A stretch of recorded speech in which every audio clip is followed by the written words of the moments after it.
Welcome to HOA Citation Circus. The HOA wanted control, not safety. Do not step toward me.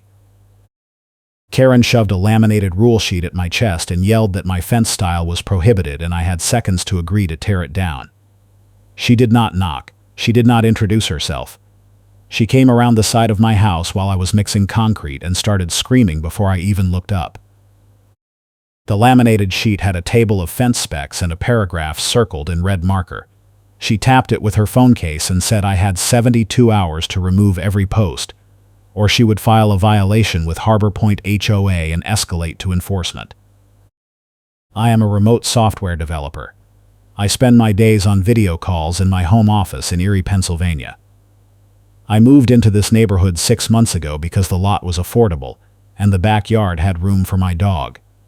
The fence was supposed to be a weekend project. I had a survey. I had a contractor lined up for the posts. I thought I was following the rules. Karen did not wait for me to respond. She said the fence style was board on board and the HOA only allowed split rail or aluminum with a prior approval form. I pointed at the survey stakes and said I was 2 feet inside my property line. She said setback was not the issue. She said style was the issue and I should have read the architectural guidelines before I moved in, sweetheart. That line hit like a slap. I felt my face get hot. I asked her who she was. She said she was Deborah Walker, Architectural Committee Chair for Pointe HOA, and she had full authority to issue stop work orders. I said I had not seen any notice about style restrictions. She said it was in the CC&Rs and the architectural supplement and the portal announcement from last year. I said I did not get a portal announcement. She pulled out her phone and started scrolling. She said everyone got the announcement and if I did not read it, that was my problem. I asked if I could submit the approval form now. She said the window closed 3 weeks ago and the next review cycle was not until January. It was August. She leaned in close and said I had 2 choices. I could agree right now to remove the fence and eat the cost, or she could file a formal violation and I would face daily fines starting at $50 and escalating to $200 after 7 days. She said the fines would continue until I complied or the HOA placed a lien on my property. I asked if I could see the actual rule text. She flipped the laminated sheet and showed me a paragraph. It listed approved fence types. Board on board was not on the list. I said I would pull the posts and resubmit for January. She said that was not good enough. She said she needed a signed agreement right now with a timeline and a contractor name. I said I did not have that on me. She said she was calling management and she was going to be dramatic about it. She actually said that. I stared at her. She dialed a number and turned away. I stood there with my hands covered in concrete mix and my cordless drill clipped to my belt. The drizzle was getting heavier. The concrete in the post holes was starting to set. While she was on the phone, a passerby stopped on the sidewalk. He was holding up a phone with the screen turned away, clearly recording. Karen did not notice.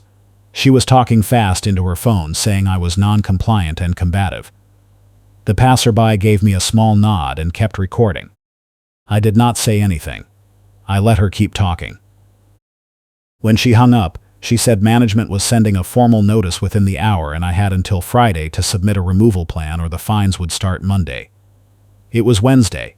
I asked if I could appeal. She said I could request a hearing, but the hearing would not stop the fines.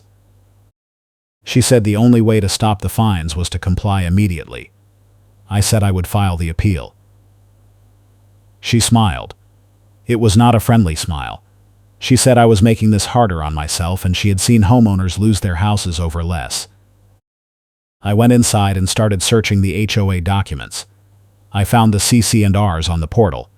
I found the architectural supplement. I found the announcement from last year. The announcement said new fence installations required prior approval and listed approved styles. Board on board was not on the list. But the announcement also said existing fences were grandfathered. I scrolled down. There was a second paragraph. It said any fence installed after the announcement date without approval would be subject to immediate removal and daily fines. I checked the announcement date. It was posted 13 months ago. I moved in 6 months ago. I did not see the announcement because I was not on the portal yet, but the rule was active when I moved in. That meant Karen was technically right. I sat back and stared at the screen. My dog was lying on the floor next to me. I scratched his ears and tried to think. I called the management company. I got a voicemail. I left a message explaining the situation and asking for a copy of the formal notice. I called the contractor. He said he could pull the posts, but it would cost me the same as the install because the concrete was already set. I asked if he could switch the style to split rail. He said he could, but I would need new materials and a new approval form. I asked how long that would take. He said at least 2 weeks for materials and another month for the approval cycle. I said I did not have that kind of time. He said he was sorry and hung up. The formal notice arrived by email that evening. It had my address, a violation code, and a breakdown of the fine schedule. It said I had 72 hours to submit a corrective action plan, or the fines would begin. It said the HOA had the right to pursue additional remedies including contractor liens, property access for forced removal, and legal action. The notice was signed by Deborah Walker, Architectural Committee Chair. At the bottom was a line that said disputes must be filed in writing within 10 days and would be reviewed at the next board meeting. I printed the notice and read it 3 times. The violation code matched the announcement. The fine schedule was exactly what Karen said. But there was one line that did not make sense. It said the fence was installed without a permit. I had a permit. I pulled the permit from my file cabinet. It was issued by the city of Erie 2 weeks ago. The permit number was on the survey. I scanned the permit and attached it to an email. I sent the email to the management company and CC'd the HOA board. The next morning I got a reply. It was not from the management company. It was from Karen. She said the permit was for a fence, but it did not specify style, so the permit did not override the HOA architectural guidelines. She said the HOA had the authority to regulate aesthetics regardless of city permits. She said my appeal was noted, but the fines would proceed as scheduled unless I submitted a removal plan by Friday. I replied and asked for a copy of the architectural guidelines with the style restrictions. She replied immediately and said the guidelines were in the portal under Documents. I logged into the portal and searched. I found a folder called Architectural Guidelines. Inside were 3 PDFs. One was labeled Fences. I opened it. The PDF was dated from last year. The first page listed approved fence types. Board on board was not on the list. The second page had diagrams. The third page had a revision history. The revision history showed the PDF was updated 6 months ago, right after I moved in. I downloaded the PDF and opened the properties. The metadata showed the original creation date was 2 years ago. The last modification date was 6 months ago. I clicked on the revision notes.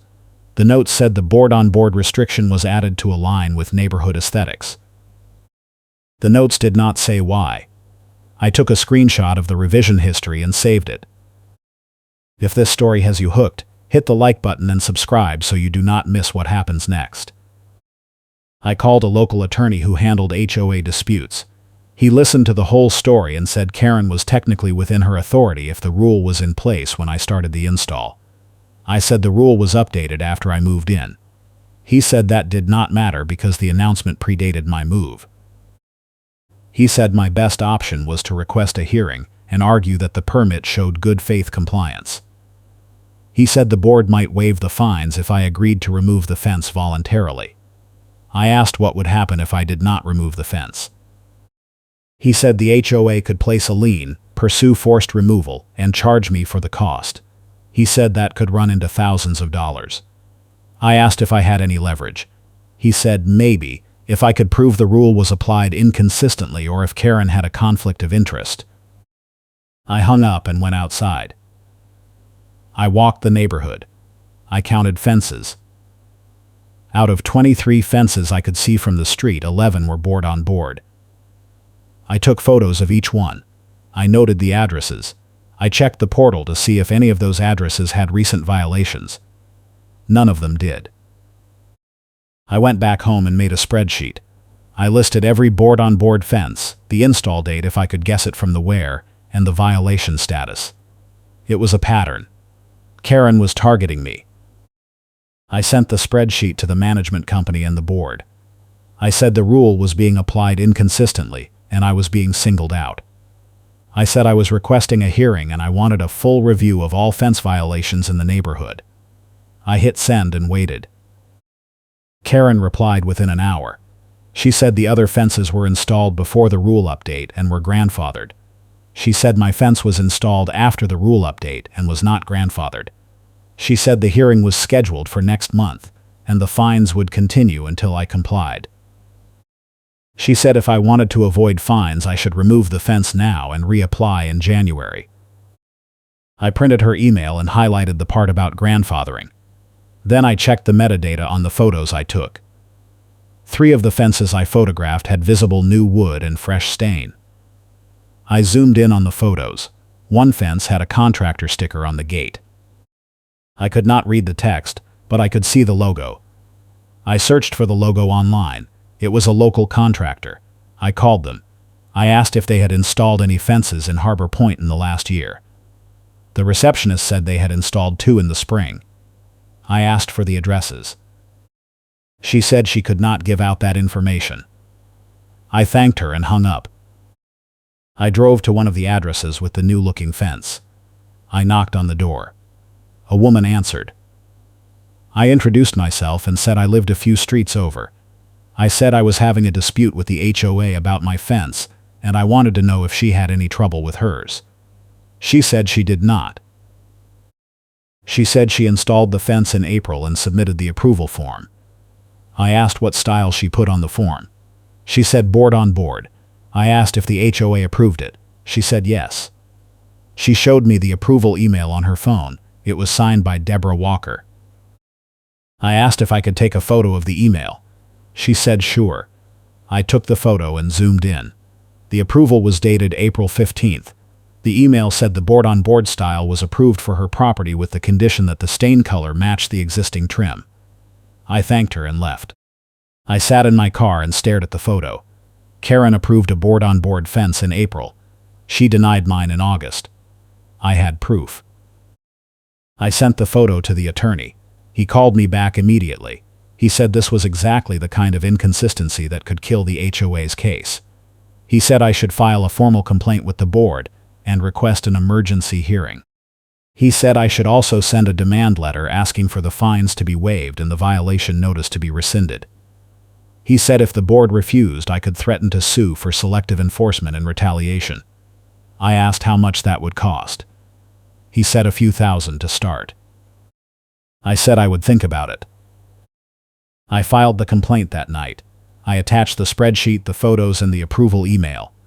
I said Karen was applying the architectural guidelines inconsistently and targeting me without cause. I said I was requesting an emergency hearing and a full audit of all fence approvals in the last year. I sent the complaint to the board and the management company. I did not CC Karen. The next morning I got a call from the management company. The property manager said she reviewed my complaint and agreed there was an inconsistency. She said she was forwarding the complaint to the board president and recommending the fines be paused pending the hearing. She said the hearing was scheduled for the next board meeting in 3 weeks. I said 3 weeks was too long. She said it was the soonest they could schedule it. I said the fines would be over $2,000 by then. She said she would request a pause. I thanked her and hung up. Karen called me 10 minutes later. She said I was making this a bigger deal than it needed to be. She said if I just removed the fence, the whole thing would go away. I said I was not removing the fence. She said I was wasting everyone's time and the board was not going to side with me. I said we would see. She said I was being childish and I should have read the rules before I moved in, sweetheart. There it was again. I did not respond. She hung up. The hearing was 3 weeks away. The fines were paused, but I still had a stop work order and a violation notice on my record. I needed the stop work order lifted so I could finish the fence. I called the contractor and asked if he could work around the order. He said no. He said if the HOA saw him working, they could file a complaint with the city and he could lose his license. I said I understood. I asked if he could give me a written statement saying the fence was already half installed and removing it would waste materials and labor. He said he could.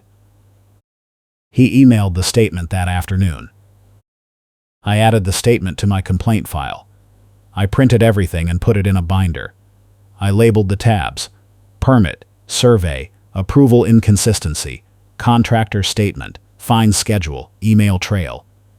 The binder was 3 inches thick. I kept it on my desk. A week before the hearing, I got an email from the board president. He said the board reviewed my complaint and determined that the approval inconsistency was due to a clerical error.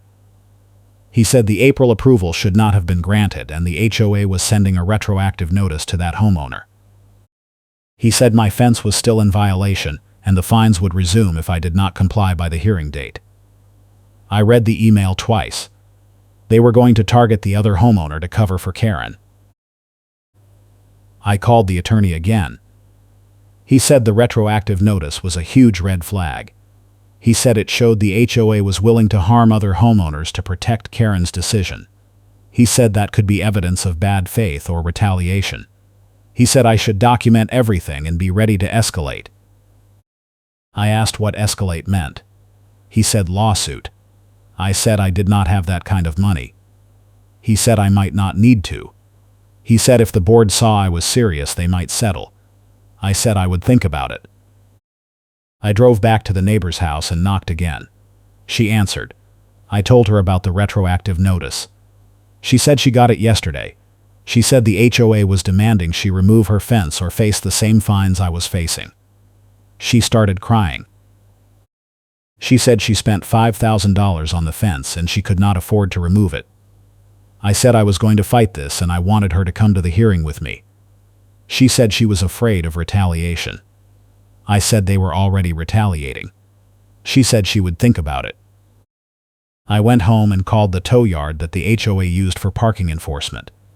I knew from the neighborhood group chat that Karen had a history of calling tow trucks on people who parked in guest spots without a pass. I asked the clerk if the HOA had ever filed paperwork for vehicle removals. He paused.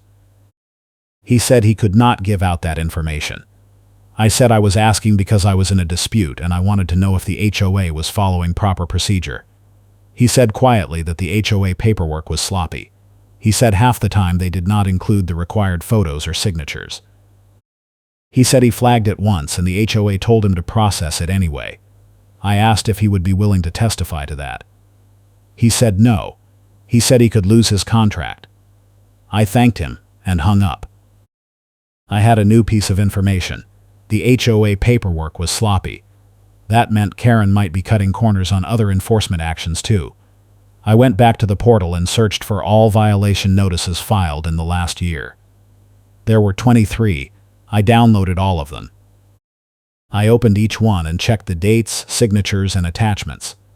3 of the notices had altered dates. The violation date did not match the email timestamp. I took screenshots of the metadata.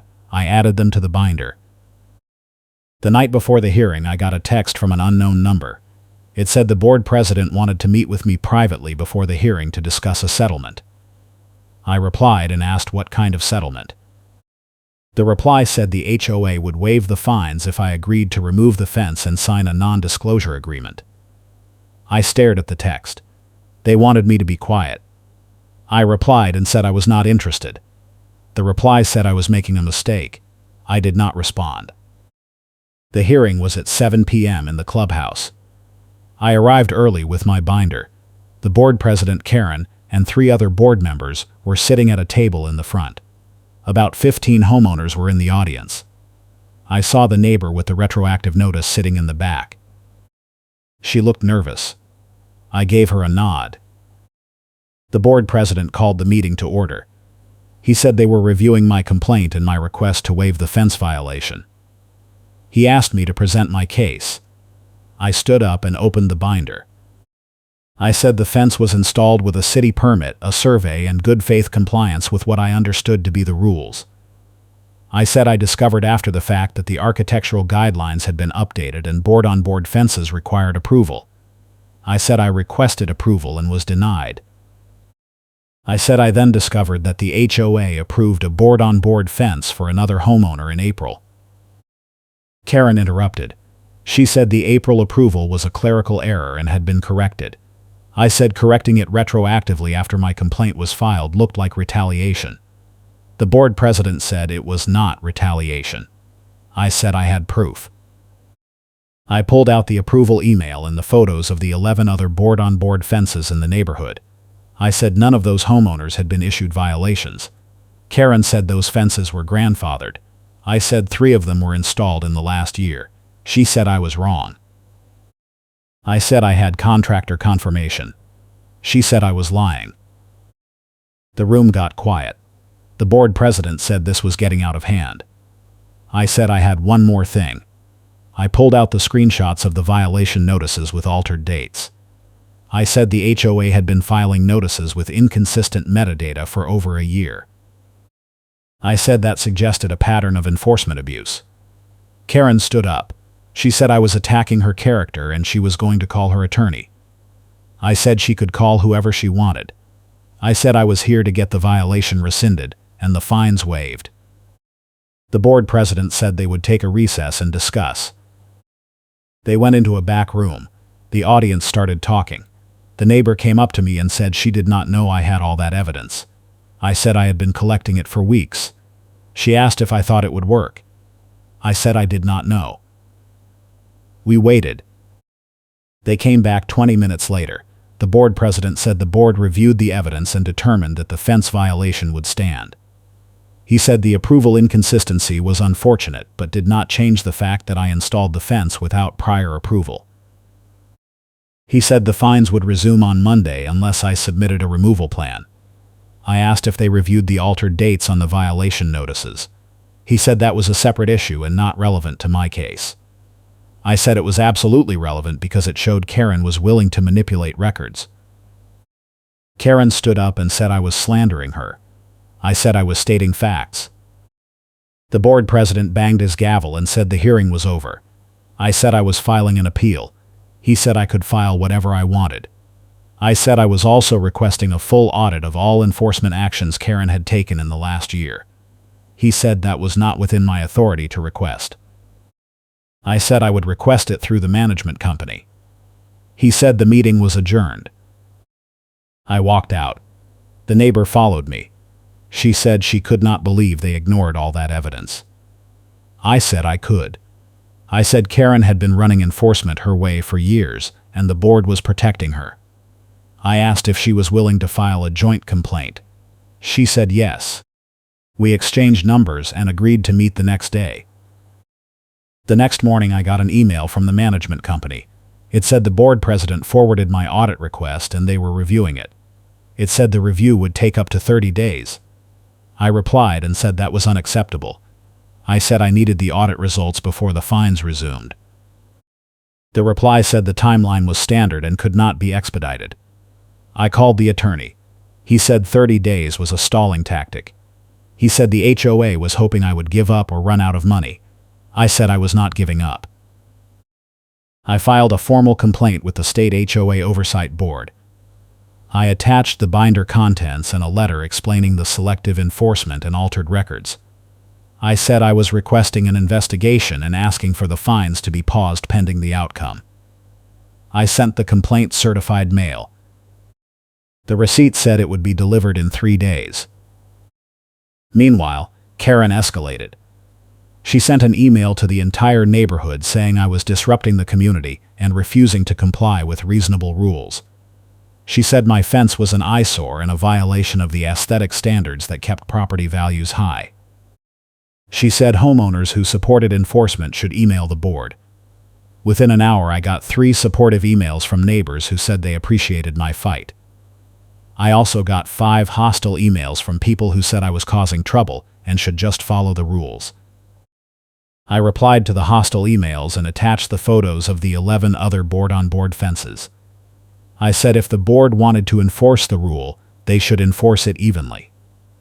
I said targeting one homeowner while ignoring others was not reasonable. It was retaliation. 2 of the 5 replied and said they did not know about the other fences. 1 said she was sorry and hoped I won. The other 3 did not reply. Karen escalated again. She filed a motion to place a lien on my property. The motion said I had accumulated over $1,000 in fines and showed no intent to comply. The motion was scheduled for a vote at the next board meeting in 2 weeks. I got the notice by email. I called the attorney.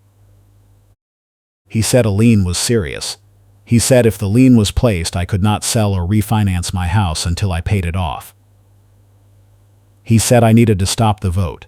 I asked how. He said I needed to present new evidence or get enough homeowners to show up and demand the board table the motion. I said I would try. I spent the next week organizing. I called every neighbor who had emailed me support. I asked them to come to the board meeting and speak against the lien. I said Karen was using the lien as a weapon, and if it worked on me, it could work on anyone. 7 neighbors agreed to come. I also reached out to the neighbor with the retroactive notice. She said she would come and bring her contractor statement showing she was approved in April. The day before the board meeting, I got a call from an unknown number. The caller said he was a former board member and he heard about my dispute. He said Karen had a history of targeting homeowners who challenged her. He said he left the board 2 years ago because he could not stand her tactics. I asked if he would be willing to testify. He said he would. He said he had emails and meeting minutes that showed Karen manipulated enforcement decisions to punish people she did not like. I asked if I could get copies. He said he would send them. He sent the files that night. There were 43 pages. The emails showed Karen pushing for fines and violations against homeowners who had complained about her in the past. The meeting minutes showed the board voting down her motions multiple times, but she filed the violations anyway. One email was from the HOA attorney. The attorney warned the board that Karen was creating liability, and if a homeowner sued, the HOA would lose. Karen replied and said the attorney was overreacting. The board president replied and said they would discuss it offline.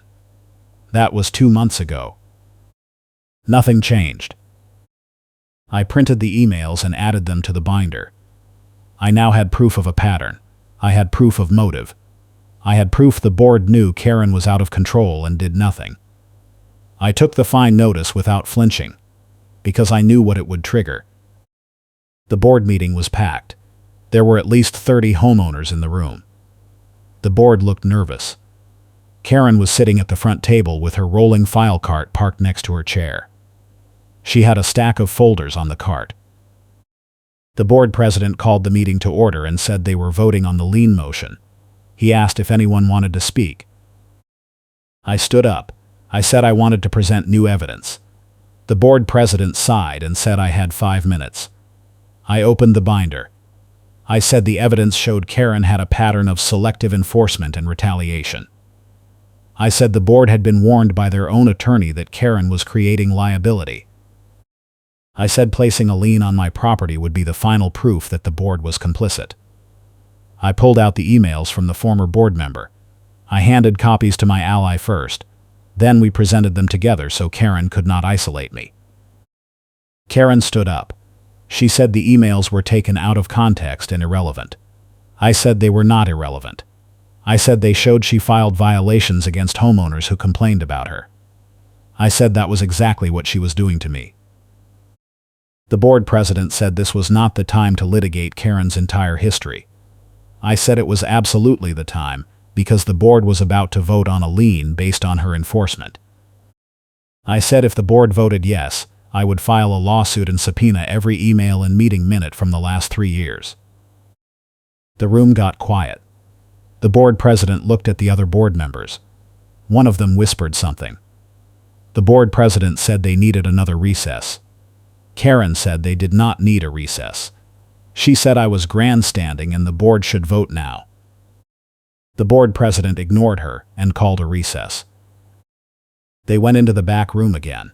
This time they were gone for 40 minutes. The audience started getting restless. A few people left. The neighbor with the retroactive notice came up to me and asked what I thought was happening.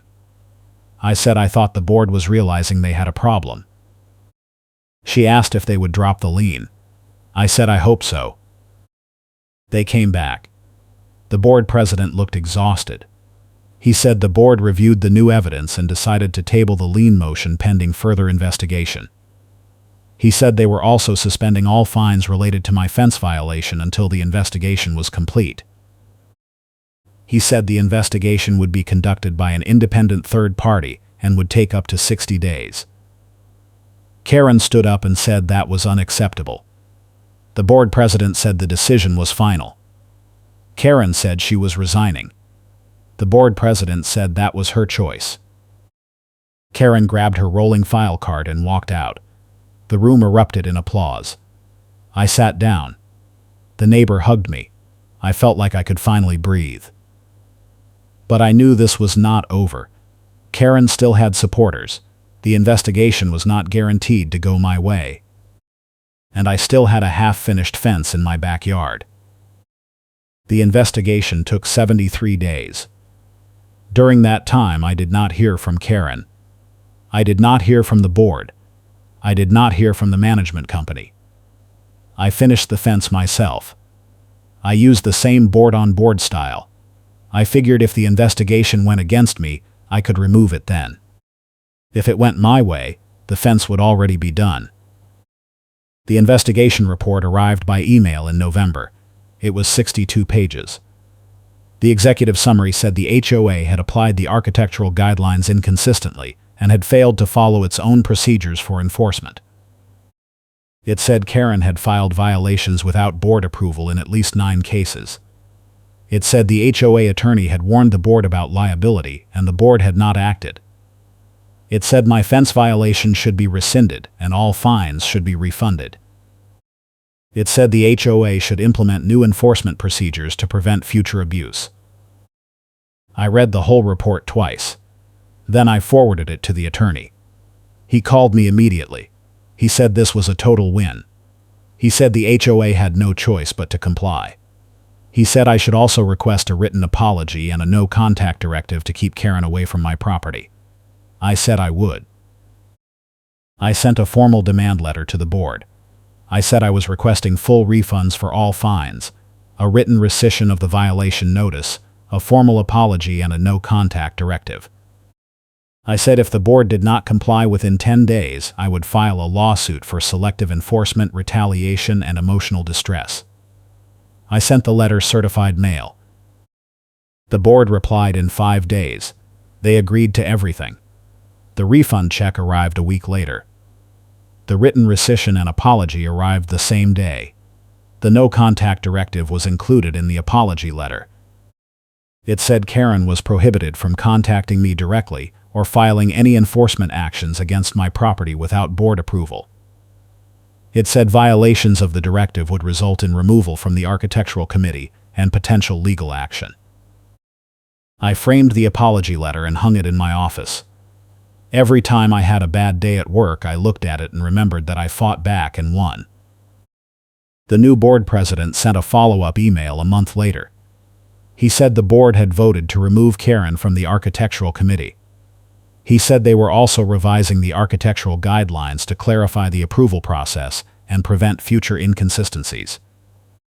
He said the HOA was implementing a new complaint procedure that required board approval for all enforcement actions. He said he hoped I would continue to be an active member of the community. I replied and said I appreciated the changes. I also said I would be watching to make sure the new procedures were followed. He replied and said he understood. A few months later, I ran into Karen at the grocery store. She saw me and turned around. I did not say anything. I just kept shopping. As I was leaving, I saw her in the parking lot loading groceries into her car. Her rolling file cart was in the trunk. I smiled and kept walking. The fence is still standing. It looks great. My dog loves it. And every time I look at it, I remember that standing up to bullies works, even when the bully has a laminated rule sheet and a title. The final board meeting where the settlement was formalized happened in January. I went with the neighbor who had the retroactive notice. The board president read the settlement terms aloud. A settlement includes full fee refunds, a no-contact directive, and a written ban on retaliatory enforcement with penalties for violations. The room was full. Karen was not there. When the board president asked for a vote, all 5 board members voted yes. The room applauded. Karen is outvoted so hard the room laughs. One board member actually laughed out loud and said this should have happened years ago. After the meeting, the former board member who gave me the emails came up and shook my hand. He said he was proud of me for not giving up. He said most people would have caved under the pressure. I thanked him and said I could not have done it without his help. He said the community was better off without Karen running enforcement. I agreed. The HOA sent a correction email retracting the smear. The email went to the entire neighborhood. It said the board had determined that the previous enforcement communications regarding my fence contained inaccuracies and did not reflect proper procedure. It said the board apologized for any confusion or distress caused. It said homeowners with questions about enforcement should contact the management company, not individual board members. It was the closest thing to a public apology I was going to get. I forwarded it to everyone who had sent me hostile emails. 3 of them replied and said they were sorry for jumping to conclusions. The neighbor with the retroactive notice also got her fines refunded and her violation rescinded. She sent me a thank you card. She said she would have given up if I had not fought. I told her we won because we fought together. She invited me to a neighborhood barbecue in the spring. I went. It was the first time I felt like I actually belonged in the community. Karen moved out of the neighborhood 6 months later. I heard through the group chat that she sold her house and moved to a condo in another part of town. Nobody seemed sad to see her go. The new architectural committee chair is a retired engineer who actually reads the guidelines before filing violations. He came by my house once to introduce himself and compliment the fence. He said it was one of the nicest in the neighborhood. I thanked him. My fence is still the same board-on-board style I installed 2 years ago. It is weathered now, a little gray from the eerie winters but solid. I repainted it last summer. My dog still runs along it every morning. And every time I look at it I think about how close I came to tearing it down just because one person with a laminated rule sheet told me I had to. I learned a lot from that fight. I learned that HOAs can be weapons in the wrong hands. I learned that documentation is everything. I learned that most people will back down if you stand your ground. And I learned that sometimes the person screaming the loudest is the one with the most to hide. The Harbor Pointe HOA is different now. The new board is more transparent. They post meeting agendas online. They respond to emails. They follow their own rules. It is not perfect, but it is better. And I think part of that is because people saw what happened with my fence and realized they did not have to take abuse from board members who thought they were untouchable. I still keep the binder on my shelf. I have not opened it in over a year, but I know it is there. It is a reminder that preparation matters, that evidence matters, that fighting back is possible even when the system feels rigged. A few weeks ago, I got a message from someone in a different HOA across town. They said they heard about my case from a mutual friend, and they were dealing with a similar situation. They asked if I had any advice. I sent them a long email. I told them to document everything. I told them to find allies. I told them to get legal advice early. I told them not to back down. They replied and said they were going to fight. I wished them luck. I appreciate you hearing me out, and I will catch you next time.